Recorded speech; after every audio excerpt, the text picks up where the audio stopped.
వేములవాడ నియోజకవర్గ ప్రజల సమస్యల పరిష్కారం కోసం విప్ గారికి విన్నపం కార్యక్రమాన్ని ప్రారంభిస్తున్నట్లు తెలంగాణ రాజ్యాధికార పార్టీ రాష్ట్ర వర్కింగ్ ప్రెసిడెంట్ రజనీ కుమార్ రాజన్న సిరిసిల్ల జిల్లా కేంద్రంలో మాట్లాడుతూ తెలిపారు.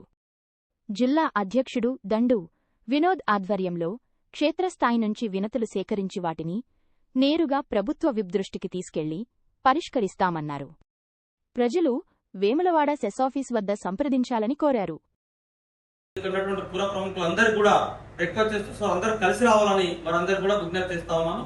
అదేవిధంగా విప్ గారి విన్నపం కార్యక్రమంలో కూడా సమస్యలను గుర్తించడం, ప్రజాప్రతినిధుల దృష్టికి తీసుకెళ్లడం, ఆ సమస్యలు పరిష్కారం అయ్యేంత వరకు